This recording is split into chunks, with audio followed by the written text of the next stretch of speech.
welcome. Thank you for stopping by, my friends, my fam, my fellow fans of Clash of Clans. It is your host, Galadon, and yes, today, players are enraged throughout the world. Well, okay, maybe not everybody, but this has been a popular trend recently in Clash of Clans.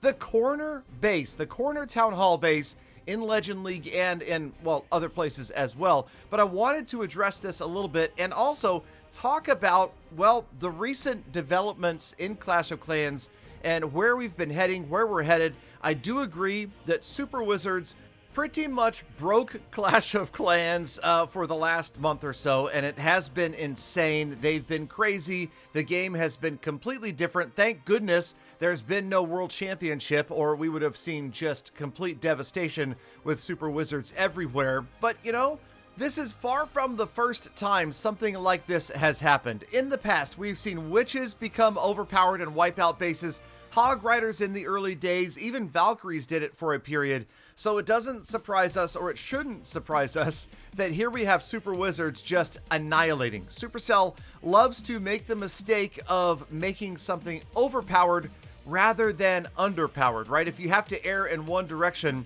you ruin the game if you make it so that nobody can win, so that defenses win every single time. Think about it. What do you do more actively, more frequently in Clash of Clans? Do you sit and watch yourself defend, or do you attack?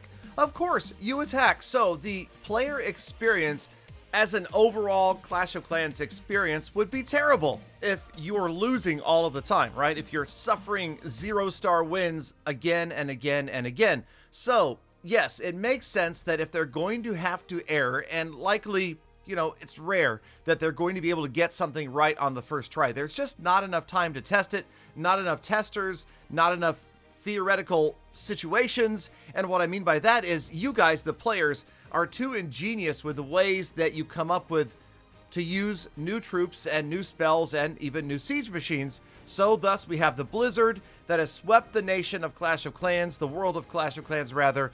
And yeah, but that's not what we're talking about today. We are talking about corner bases that make players rage, and I had a lot of comments and questions recently about how to deal with these. Luckily for me, it seems to be one of the bases that I have more success with, although of course I will also talk in a future episode about the new bases sweeping Clash, and that would be those big enclosure square bases with the open walls.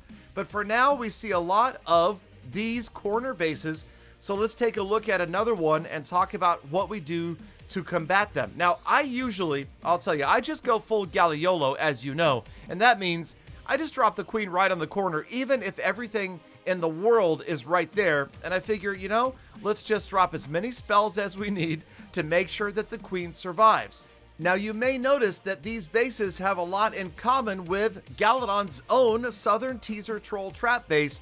The idea that you're counting on the attacker to come in from the corner thinking they can grab an easy town hall, although of course by now we all know this is never an easy town hall. The advantage here is, however, if you can survive this corner of focused damage, the clan castle, the heroes, whatever else, then the chances are the rest of your attack is going to be easier, because especially if you've queen walked it, queen charged it, you've spent a relatively small portion of the firepower of your attacking army in exchange for what percentage of defenses you've taken out, right? Maybe we've used 20% of the power of our army to take out 40% of the defending power of the base. Maybe, I don't know, it's not scientific, right? It more goes by the feel of, let's just roll in, make sure the queen stays alive, that is the key, and try to create a funnel. Again, as you know, I am Galioloing it, so we never know which direction the queen is going to commit to, and I generally try to wait until she's committed to one side or the other before I finish the funnel. As you can see here, she started to head downwards or clockwise or to the left, whatever you want to call it. So I dropped in the siege barracks and the king at 6 o'clock, the miners and the hog riders in between the two, and, well, then we just close our eyes and cross our fingers. No, actually, okay. There is a little bit of spell timing and placement and, of course, use of the hero abilities that can make the difference right here. I'm hoping that the Warden ability is used after the first heal and in conjunction with most of the damage in the core and the drop of there you go, the Eagle artillery shells, and then, yes, sure enough, the miners take the Eagle out so it doesn't have another shot. And that's generally how it goes. That last heal is more or less going to be placed on usually the miners, because the Hog Riders, as you can see, they got a mind of their own. They go out to the fringe defenses that we didn't get down earlier, and we hope that the remainder of the attack goes well, because it's about at this point that we don't have any more control.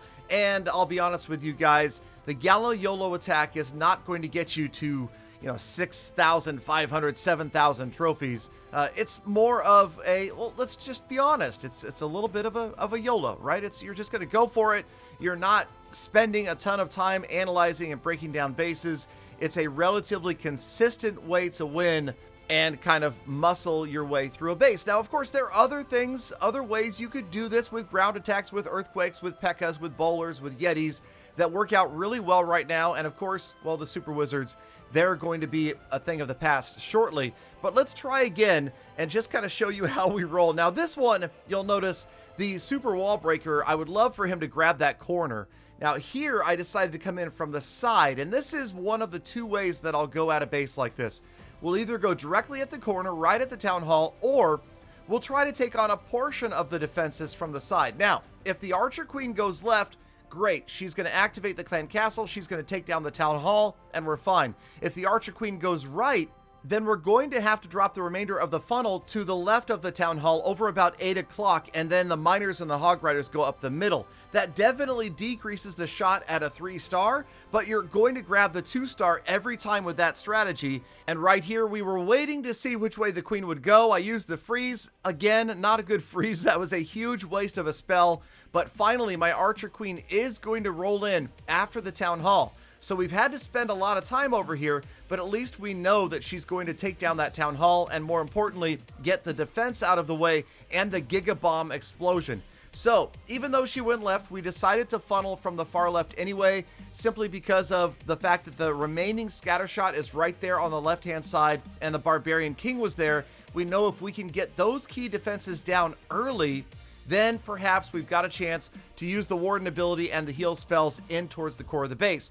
Now, of course, that doesn't happen as we take massive damage on the outside, and I have to drop a heal spell practically before anybody's gone over or under a single wall. But notice, it tends to work out anyway. The Archer Queen is still alive, and that is huge value. And that is why, again, no matter what Town Hall level you are, 9 or above, I always suggest to practice those Queen walks, Queen charges, and see how long you can keep that Queen alive. See all of the different situations you get yourself in, and eventually they'll help you preserve the Queen longer, and that does lead to major value from the Archer Queen, and that is really what helps wipe out the rest of this village, because you'll notice below that single target Inferno, there's not a lot left, not anything left to this base, and almost no defenses at this point, so we're going to wipe it out. And yes, the single target Inferno is much easier to deal with Miners and Hog Riders. So just a matter here of getting down the big hit point buildings that were at the top of the base, and we can sit back and feel good about ourselves, right? We wiped out another pretty much fully maxed out base. I know, okay, fine, there's like 1 or 2 walls sitting there that haven't been upgraded, but other than that, that was a super max base. So yes, but here's the thing. The way that Clash of Clans is going right now, we would expect to see another update in the next month or two, right? And things should change. Also, remember, we've got Town Hall 14. I'm gonna say probably between like June and September of this year. If I had to guess, I do think we'll see new Town Hall content then. I am seeing an ever-increasing number of comments from players that are saying they're fully maxed out at Town Hall 13. But of course, here's the other thing. I know that there are way more players that are nowhere near being maxed out. Maybe you're grinding like I am at Town Hall 11 on the free-to-play or at Town Hall 10 on the Gold Pass Clash account, and you want more content. Well, guess what?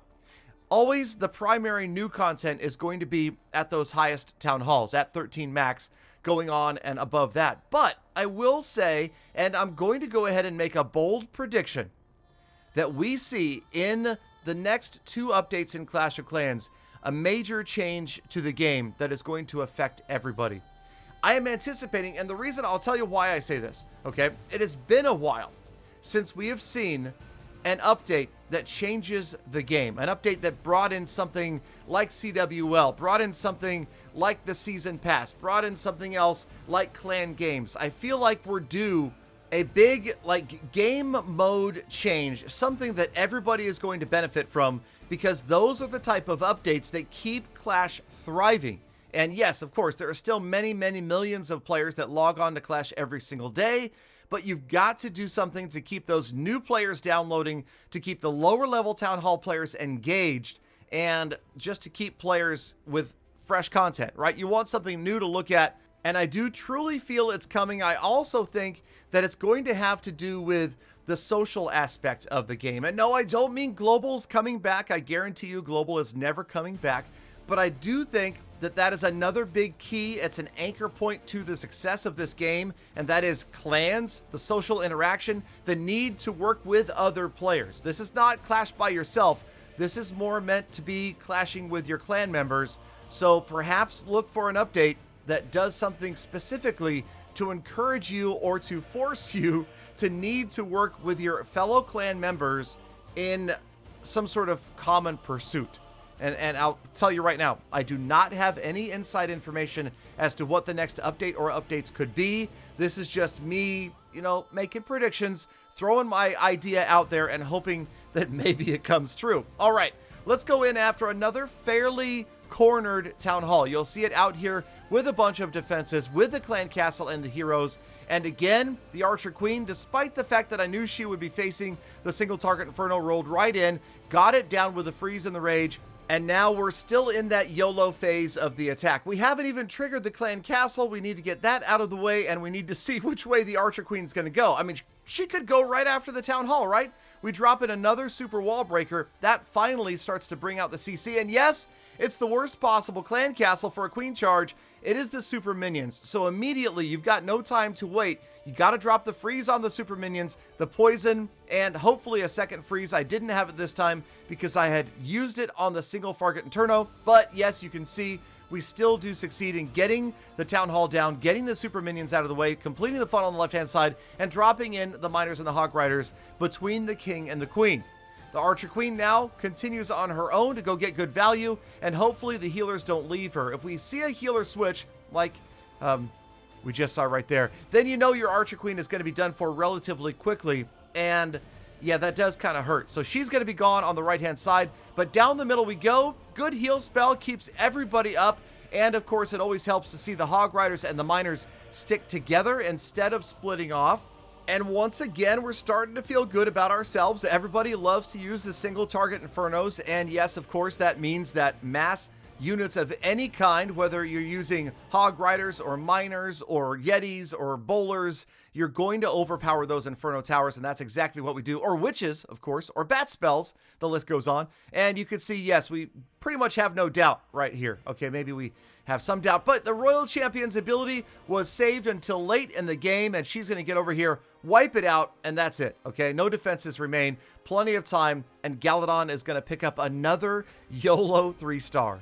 And let's be honest, this episode has lasted a lot longer than I expected, but so has Clash of Clans. This game has legs. This game is not going away anytime soon, and neither am I. I promise you guys, I said I would quit when I finished No Cash Clash. You know that's going to take years because there's going to be a new Town Hall probably this year, and new strategies, new troops, new spells, new siege machines, and something else that none of us could possibly predict. But you predicted the end of this episode, Gal fam, and you made it all the way here. So I do love, think about it, appreciate every single one of you every single day. So get out there, make the best of the rest of your day, be kind to other people, animals, and blind. I'll see you back here again tomorrow for more full attacks.